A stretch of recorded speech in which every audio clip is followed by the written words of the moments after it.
Well, after days of teasing, Bruno Mars and Lady Gaga's duet Die With a Smile is finally here, and it is a vibe. Take a listen.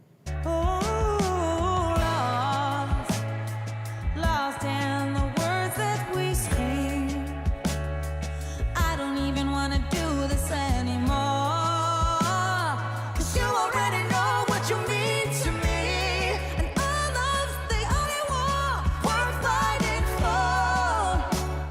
Okay, fine, we have to stop listening and actually do an interview now, but it's my favorite song ever. We're gonna find more about this dream collaboration, plus Chappell Roan is calling out her fans. So joining us now with details on this and so much more is Emily Hanskamp, who is a music journalist. Great to have you on the show. Thank you. Okay, so I'm a big country fan. I love this song already. The new music from Lady Gaga and Bruno Mars, they haven't released anything for a while, obviously nothing together until this. So what more do we know?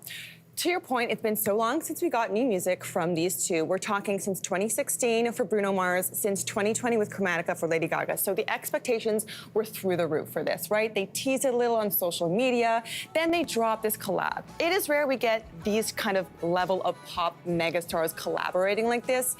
So unfortunately, I do have to say, I agree, Kelsey, it's a great song. I don't think it'll stand the test of time. I think people's expectations are a bit higher for these two powerhouses coming together. But I love the Dolly Parton, Porter Wagner vibe they've got going on. It's a great jam to kind of put on. I just don't know how long it'll stay in our... That's fine. I'm sorry, My country Kelsey. music part will deal with it. It's fine, it's fine.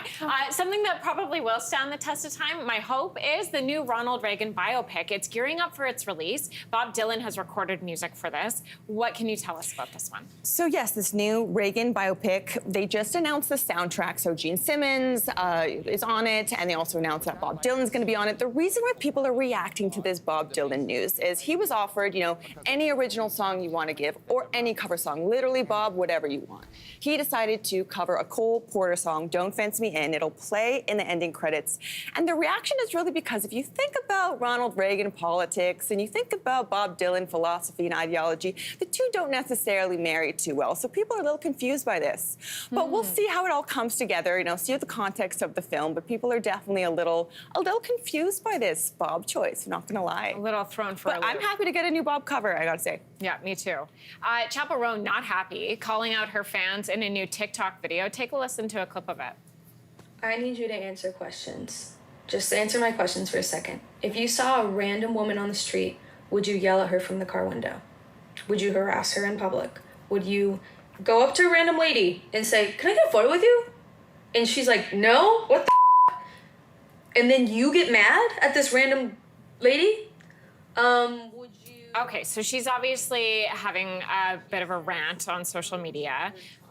What is all this about? Well, here's what I love about Chappell. She's had this meteoric rise, right? And she's kept speaking out that she's having trouble with this. She wants to set boundaries. She doesn't agree with this long-term fan artist contract about there is no boundaries, and if someone comes up to you and takes a photo, it's your responsibility as an artist. She's been pushing back on all of that since this whole entire year that she's been in the spotlight. So here she is saying, I know this has been the contract so far, but if you come up to me, it is not my job to take the photo with you and to perform for you when I am just being myself in my day-to-day life. So I'm really excited seeing these mega pop stars who are putting these boundaries up. I do think there's a chance for us to sort of shift that long-time contract and just give fans the hint that, you have to mind your own when it comes to these real people going about their day-to-day lives. Like, we have to respect that, and I applaud her for it. We have to respect it, but it'll be interesting to see if fans say, well, then I also don't have to buy your music. Well, she turned off the comments on the post, so I think that says it all. But It does.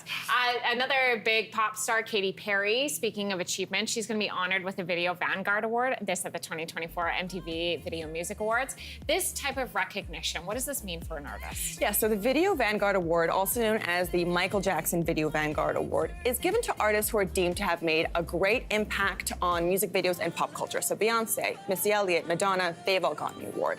It also means she'll be performing at the September 11th awards, but I want to add the timing of all this is very interesting. She's having, I'll say with my full chest, one of the worst comeback rollouts of all time. time right now.